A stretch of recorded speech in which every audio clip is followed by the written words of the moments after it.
My arranged marriage turned out to be a nightmare. I was thrown into an arranged marriage with this woman who's 7 years younger than me. I refused it in the beginning, but then I agreed to it only if I could date her before the actual wedding. I dated her for 6 months. During that period, I remember thinking I was a lucky guy for me to find a woman like that through an arranged marriage. I always questioned what I did right in my life to deserve this woman. Little did I know, she is my worst nightmare. She turned out to be the most sensitive person there is. And not in a good way. She would get upset over the stupidest things and just stop talking to me for hours on end. We have been married for a week now, and she never shows affection, never initiated anything. No kisses until I kiss her first. No hugs, no nothing. And then there's this thing that she does. She puts a pillow between us in bed and turns her back to me. I've pointed that out to her many times, and that it makes me feel unwanted, but she showed little to no care. I'm literally lying next to her right now with a pillow between us and her back to me, thinking about divorcing her. The only thing that's stopping me from divorcing her is the $75,000 I spent on this disaster of a marriage. I have a lot of questions here. My first question is,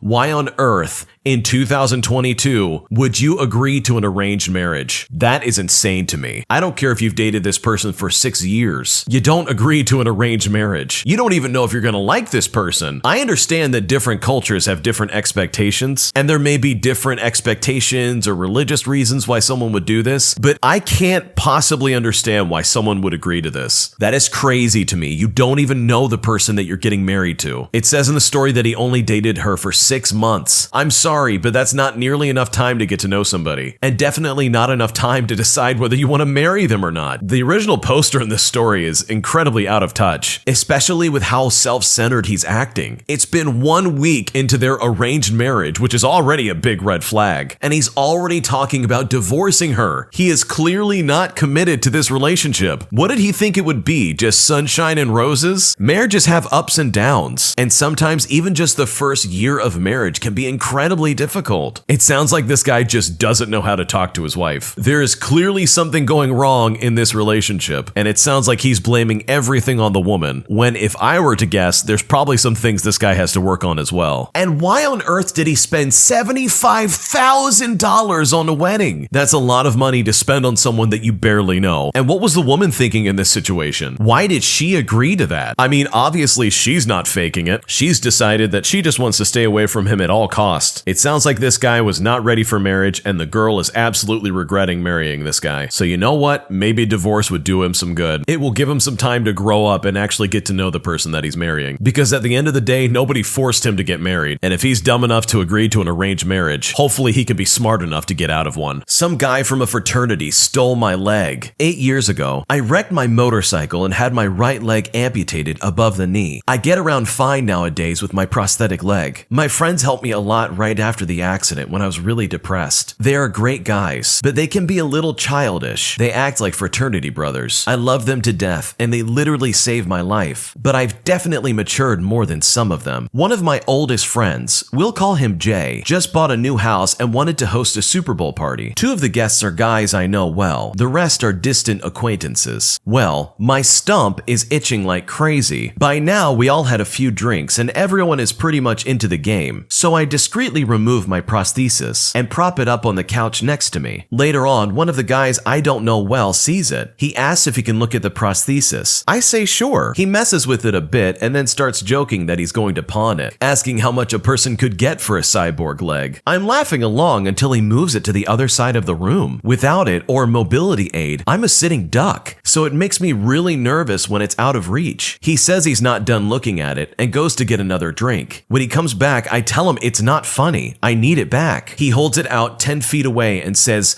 "Come and get it." Now, I'm not about to hop over and arm wrestle this guy for it. So I pull out my phone, make eye contact with my friend Jay, and say, either your friend gives me my leg back or I'm calling the police. The room went dead quiet. The guy handed me my leg and said, "Man, I was just messing around. I left pretty shortly after. I was heated, and the mood was awkward. Still, I didn't think I was the jerk until Jay texted me today saying I overreacted. Now I feel like a jerk because I know I did ruin his party and yelled at his friend in his house. Jay pointed out I wasn't going anywhere, so I went off for no real reason. He's right. I wasn't going anywhere, and I didn't need it for any reason, except like I said, I get anxious when I can't get to it. It's part of my body at this point, and I can't walk without it. So yeah, I'm a little attached. I asked my two other friends. One of them said I was out of line, and the other said I was justified. Am I the jerk? This guy had his legs stolen by another person, and he's asking if he's the jerk? No, he's not the jerk. I would have made a bigger scene if this happened to me. It's not like this guy could have just jumped up and hopped over and gotten the leg. It no longer became a joke when this guy started making fun of him because of it. It very quickly became bullying. The fact that this guy would hold it just out of reach and say, "Come and get it," is so disgusting. This guy lost his leg in an accident. Have some compassion. You don't hold it over his head like a bully in the schoolyard, demanding that the kid smaller than you reach up and grab it. What kind of person would do that? It's disgusting. And I don't blame him for freaking out. He has no other way of getting around. He is, as he said, completely helpless without his prosthetic leg. That guy took it just to use as a prop for his own conversation piece. And it's at the original poster's detriment. He didn't deserve that. He is well within his right to make a scene about something that is important to him, something that is literally crucial for him existing and functioning as a human being. That'd be like kicking someone out of their wheelchair and then asking them to crawl over and get back in it if they wanted it so badly. So no, he's not the jerk. If anything, his friend Jay is a jerk for not understanding where this guy's coming from. Every single person at that party probably has both of their legs. They don't even understand the trauma this guy probably went through when he had his leg amputated. I don't care who you are.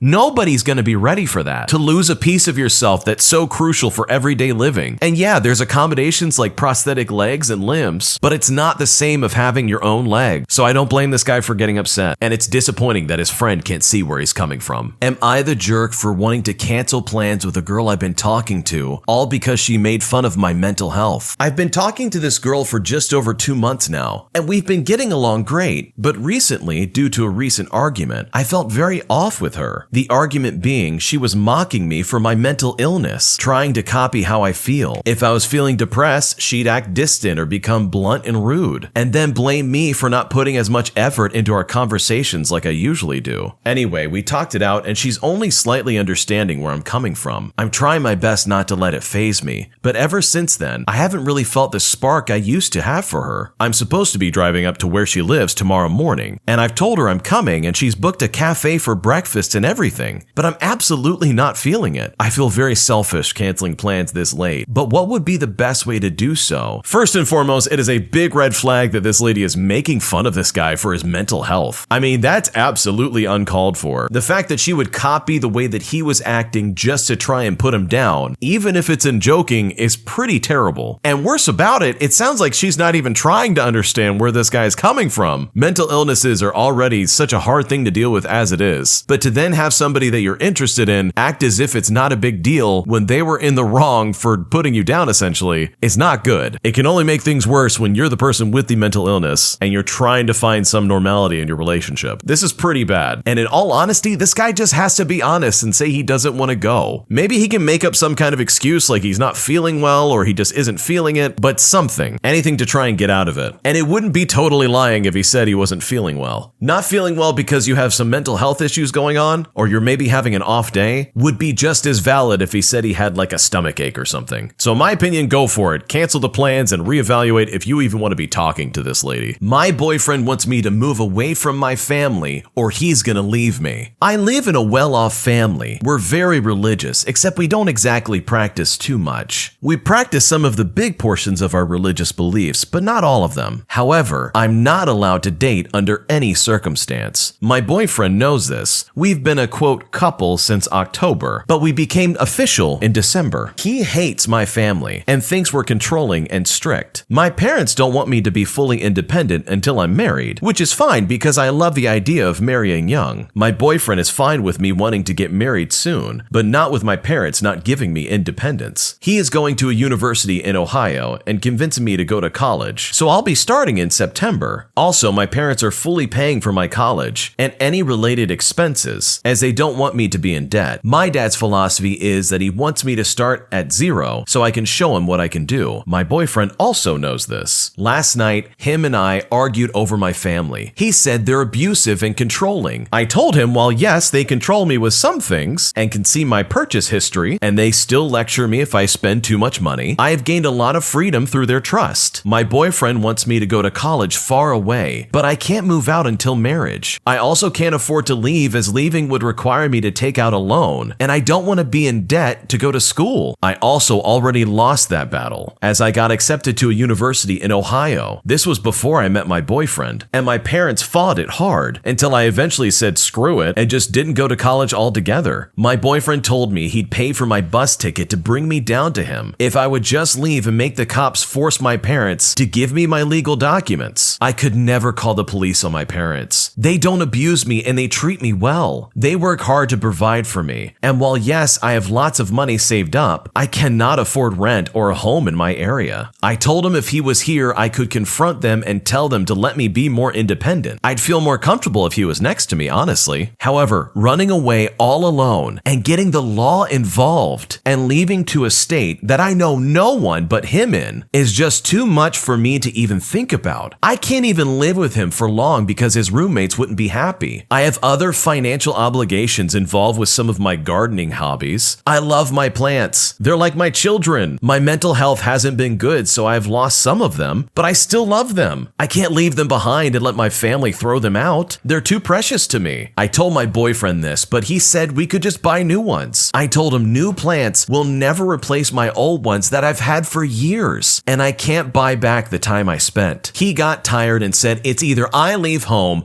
or he leaves. I asked why I can't just do things the way that won't throw a wrench into my family, since he wants to marry me anyways, and he said he doesn't want to talk with my family and doesn't think they'll let me be independent. I know they will let me be independent because that's how it works and worked with my mom. I love my boyfriend. He's helped me out so much and always supported me. I want to spend the rest of my life with him, and he feels the same, but he doesn't want to stick around if I stay at home. I told him I understand that, but told him if he leaves, I'll find someone who understands my situation and will stay regardless. I honestly don't know what to do. The way the boyfriend is acting in this story is so unreasonable. The woman in this story has some religious reasons why she decides to stay at home. Also, it sounds like her parents, to some extent, follow that religious ideology, so she has to stay at home until she gets married. And the guy in this story very clearly knows his girlfriend's situation, but he wants her to basically throw away her family just to be with him at his university. It's incredibly inconsiderate for him to expect her to just drop her entire life just to be with him. I mean, let's look at the situation here. From what this lady's described, she's clearly very rich, and it sounds like they're going to take care of her pretty much the rest of her life. Sure, they may have their thumb over her right now, but in the story, the girl mentioned she's only 18. That's honestly not that weird. I remember when I was 18, my parents still had good tabs on what I was doing. Yes, I was an adult, but at the end of the day, I still lived with them, and that's okay. And I think the guy in this story also needs to realize maybe you're not worth leaving my family for. Maybe you might be a problem. I mean, you're already expecting this lady to just run away from her family, who clearly loves and appreciates her. It'd be different if they were abusive to her, but it sounds like they're good parents. They might be just a little bit too controlling. I think the one part that kind of has me on edge is the fact that she can't leave her house until she gets married. That in and of itself is really strange. Maybe there's some religious differences I don't understand, but that's just me. I understand completely where this girl is coming from, and I don't blame her for being hesitant of moving in with her boyfriend. She is very young. She's only 18 years old. There's no reason she should just have to throw away her life just for some guy. And the fact that this guy doesn't even like her family and has no interest in talking to them, it's just rude. You would hope that he would at least try and be on their good graces. That way he can try and have some solid relationship with them. I think the girl in this story will definitely eventually move out, but it's definitely not going to be with this guy. He does not have her best interests in mind. And it honestly doesn't sound like this woman is just trying to take advantage of her parents' wealth. It sounds like she has a life and she just doesn't want to give it up for some guy and have to move across the country just to be with him. Overall, I think this is an easy decision for her, and I think she's going to find a much better man to be in her life that'll understand where she's coming from and have the decency of not asking too much of her. Am I the jerk for continuing a lawsuit against someone else's estate, knowing it will destroy their family? Between the ages of of 12 and 17, my mother was moving me from one psychologist to another, claiming they weren't a good fit for me. I found out years later that she was offering them cash under the table to tell her what I was saying and probe me on particular issues she had covered up to determine how much I knew and suspected. When they refused, she switched them. I found out a few years ago that the last guy she took me to, when I was about 15 years old, not only did take the extra money to tell her what I was sharing, but put me on medication at her request.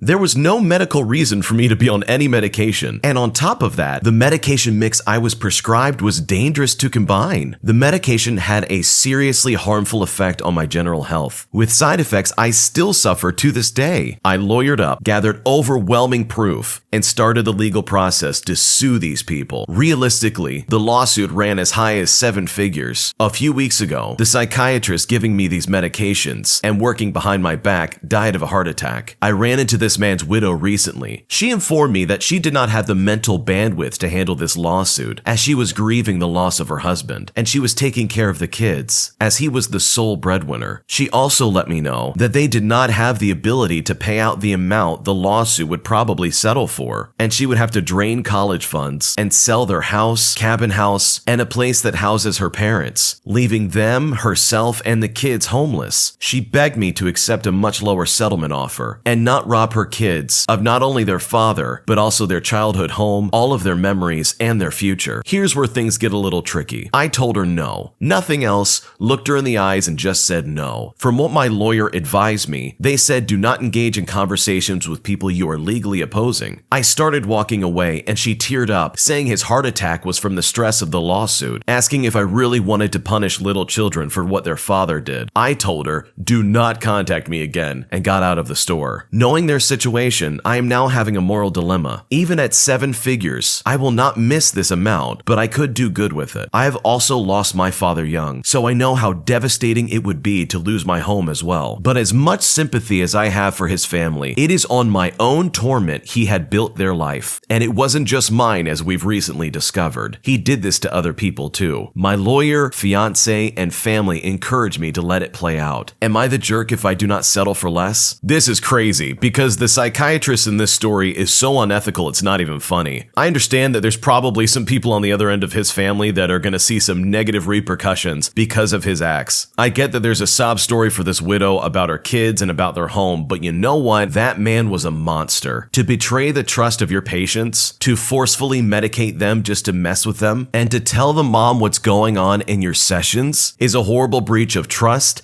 and many laws. He ruined this person's childhood, took it away from them, all to cover up some weird situation his mother was stuck in. In my opinion, he should absolutely let this play out. He is not responsible for the kids or the widow in this story. He's only responsible for himself. Anyone who says otherwise can get lost. It's sad that the widow has to deal with this kind of loss and is fearful of her future, but she needs to understand that her husband was a monster. Seeing a psychiatrist or a psychologist or a therapist is hard enough as it is, let alone choosing to open up to them fully. So I can only imagine the absolute mental damage that came along with finding out that your secrets were not secret, that it was not a safe place to open up, and that he was actively working against you just to try and keep you quiet. And the fact that he didn't just do this to one person. From what the original poster is saying, he did this to multiple people. I'm sorry, but no child, college fund, or home is going to prevent me from pursuing legal action. If I was in their shoes, I would absolutely let this play out. I am more than welcome to be the bad guy in their eyes if it means that people like this don't get away without getting punished. It's unfortunate that the man died, don't get me wrong, but what about the person in this post who lost their entire childhood listening to adults who were supposed to have his best interest in mind? Absolutely disgusting situation. At the end of the day, this man broke every oath he took and made extra money off it, and you have no obligation to try and defend him and allow him to keep the money that he got from abusing other people. Thanks for watching. Don't forget to like, comment, and subscribe to the channel for more content. Turn on notifications so you never miss a video.